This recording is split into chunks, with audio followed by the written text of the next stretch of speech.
Why, hello there, and welcome back to GSL-English. My name is, of course, Gideon, and in today's class, I'm going to share with you some essential English expressions that you can start using every day. So if you want to speak real English, if you want to sound more natural and more fluent, then these expressions will definitely help you to do that. And I'll be honest with you, they're just some of my favorite expressions that I use all the time, so I thought I would share them with you.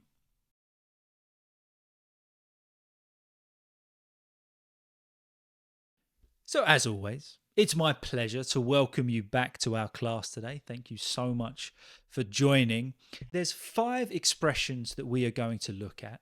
We're going to go through them one by one and look at them in detail, what they mean, and also in what scenarios we can use them. So let's get straight into it with expression number 1. This expression is swings and roundabouts. Swings and roundabouts. What on earth does that mean? Well, when we talk about something being swings and roundabouts, we're often looking at 2 options and 2 choices. And we're basically saying that whatever we choose, the outcome will be the same, often because they have the same amount of positives and negatives, the same amount of advantages and disadvantages. So whichever one you choose, it will basically balance out. It doesn't matter. And this expression, if I'm correct in my research, comes from old fairgrounds or carnivals. Of course, swings being the children's or big adults kind of playground thing where you swing back and forth. You sit on it and you swing. I say for children, but I think us as adults aren't immune to having a go on a swing. And also you have a roundabout, which is that thing on a playground that you sit on and it spins around. And at a fairgrounds, you would make some money on the swings and lose some money on the roundabouts. But it doesn't really make a big difference because it all balances out in the end. So that is what this idiom means, that whatever choice we make, there's pros and cons to either. The outcome will pretty much be equal. It won't make a difference. Here's an example sentence. Choosing between a job with a shorter commute and a higher salary can be swings and roundabouts. The extra money is nice, but more time at home is valuable too. So we see with this example, we can choose a job with a shorter commute, meaning that it doesn't take as much time to get to work, or we can choose a job with higher money. And in this situation, it's swings and roundabouts. So there's pros and cons to either, but basically it balances out. It doesn't, in the end, make that much of a difference. We lost some customers when we raised our prices, but we gained new ones who were willing to pay for quality. It's all swings and roundabouts. So in this scenario, okay, we had to make the choice between either keeping our prices the same or raising them. But in the long run, it doesn't make much of a difference because we raised our prices. We lost some customers, but gained others because they are willing to pay more. So it swings and roundabouts. You know, it's much of the same. It all balances out in the end. In essence, swings and roundabouts is basically saying that life has ups and downs, different choices to make, but it seems to very often balance out in the end. So try and use that idiom over the next week, swings and roundabouts. But I encourage you to study that idiom within the context of your own life. Brilliant way to learn is apply that idiom to your life. So think of a situation where you could say it was swings and roundabouts. Even let me know in the comments if you'd like to. Okay, the next expression we are going to look at is to call it a day. Call it a day. What does that mean? Well, the phrase call it a day can have several meanings depending on its context. So let's look at some of them. Firstly, it could mean to stop an activity for that day. Stop any activity for the day. This is probably the most common meaning. And we are basically saying that we are going to stop what we are doing for a particular reason. Maybe we are tired, we've run out of time, maybe we've run out of money, we're just going to call it a day. For example, it's getting late, let's call it a day and come back tomorrow. Maybe you're on holiday, exploring around wherever you are, it's getting late, so let's call it a day. Let's stop that activity and we'll come back to it tomorrow. And often within the same meaning, we use call it a day when we're talking about our work day and at what point we should finish work. And, sometimes we end up working later on a certain project. It's getting late. There is a time where we just have to call it a day. Even if we haven't finished, we need to call it a day.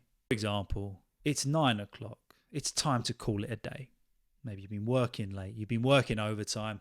It's got to 9 o'clock. Whether you have finished or not, it is time to call it a day. But we can also use this phrase to talk about stopping something permanently. So in some cases, we use call it a day to talk about something that we are not going to start again. So we are going to stop it permanently. And this can be due to a lack of success, lack of interest, for really a variety of reasons, but we're going to call it a day. Stop it permanently. For example, after years of struggling, the business decided to call it a day. So they've spent so many years struggling, trying to make it work, but you got to call it a day. It's ended. It's finished permanently. Or maybe we have a professional footballer getting old, ankles are starting to hurt. I've been playing football professionally for years, but it's time to call it a day. Call it a day. It's done. Permanently over. So that's expression number 2 I want you to try using. Call it a day. Okay, the third expression, and if you are a student of mine or you follow me on Instagram or any of the socials, or you are a member of the GSL-English club, you will know that this is one of my favorites. It is what it is. It is what it is. I love it. But what does it mean? So again, it is what it is has different meanings depending on the context. And you'll see that a lot as you study the English language, that the meanings do change depending on context. But let's look at a couple. The first meaning is that we accept an unchanging situation. Whether it is good or whether it is bad, we just have to accept it because it won't change. So we use it to express resignation, disappointment, or acceptance and happiness with a certain situation, particularly because the situation can't be changed. And if we're being honest, we mostly use this expression in this context in a bit of a negative way to express probably a little bit of disappointment. For example, look, we lost the game, but it is what it is. Maybe there's a football team that have been training hard for a particular game, but they lost it. It's not easy to accept, but it is what it is. You can't change it. So the best option would be to just accept it. It makes that process a lot easier. Or maybe we're on our way to work and, my car broke down. Now I'm late. But it is what it is. That's the most frustrating thing when your car breaks down. It makes you late, but it is what it is. You can't change it. You have to accept it. You might be frustrated, annoyed, upset, or disappointed, but those emotions do not change the situation. It is what it is. Brilliant expression. I honestly love to use this one all the time. We can also use it is what it is to point out a reality without an emotional attachment. I'll just say that again.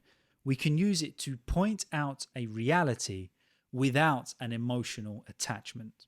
So this meaning is a little bit more neutral, and we just state the facts without any kind of emotional judgment on the situation. For example, it is what it is, the weather is unpredictable. It is what it is, the weather is unpredictable. Stating a fact that you cannot change, that the weather is unpredictable. There's no emotional attachment there. Or it is what it is, they've made their decision, we have to accept it.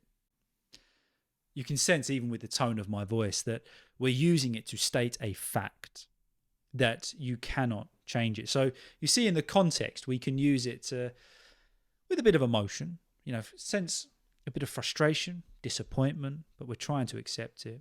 Or we can use it just to state a fact. But that highlights one area of caution when using this idiom, this expression, is that sometimes it can sound a bit rude. It can sound a bit abrupt.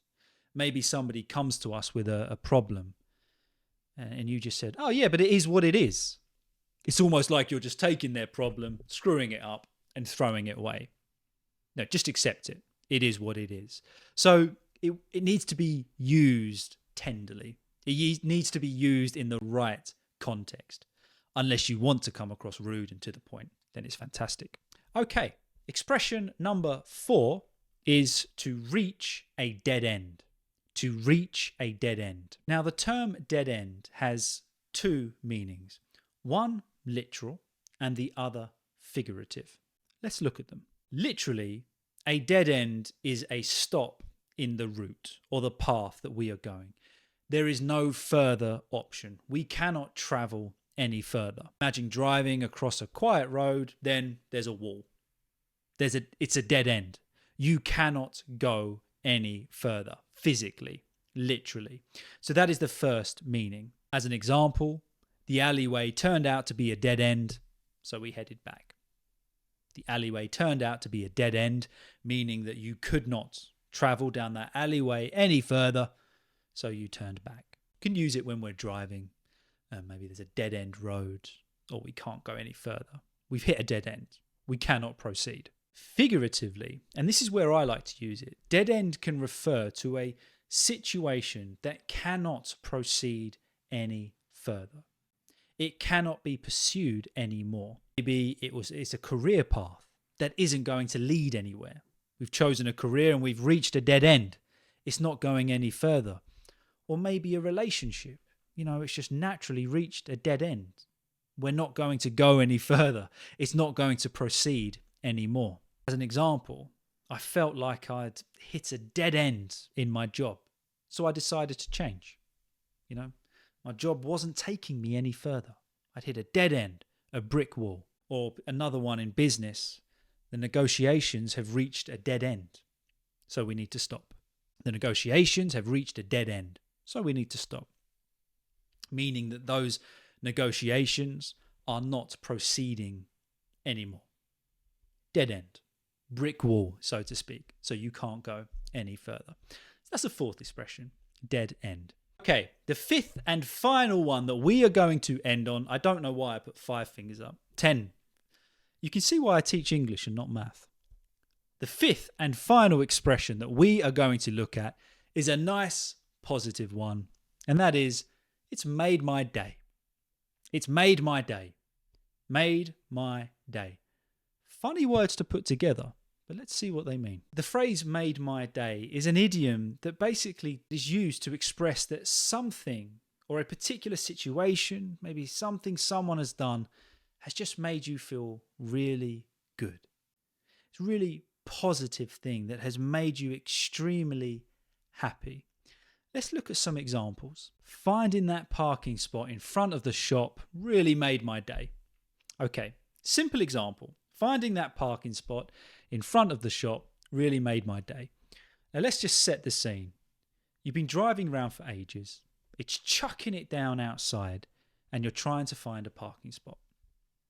And you can't find one. Then a car pulls out right in front of the shop that you need to go in and you just go straight in and you walk straight into the shop. How does that make you feel? It makes you feel happy. It is not life-changing by any means. But we could say, it's made my day. It's lifted your mood. It's made you feel more positive about that. Or it could be a kind gesture. Maybe someone knows you're going through a bit of a difficult time and you get to your desk at work and there's some flowers with a little note that has your name on it. How does it make you feel? Again, it doesn't change the world, but it lifts your day. It lifts your mood. You could say, thank you for the flowers. It made my day. It made my day. It made my day happy and positive. Or just as a simple pleasure in life, Waking up to the sun shining and the smell of coffee always makes my day. For me, that's true. Sun shining, smell of coffee, music on, it makes my day. It lifts my mood and just makes me feel that little bit better. So there you go. 5 expressions that I would encourage you to start using. Again, study these words in your own time. I would recommend apply them to your life. So I've given you some examples, but write them down and apply them to your life. Give them personal context. That is a great way of remembering them, and also use them. Find situations that you can use these 5 expressions. If you'd like me to continue with this series, just let me know in the comments. Simply just say hello and let me know where you are watching from. I would love to know. Thank you so much for watching, and I'll see you all soon. Have a good one, guys.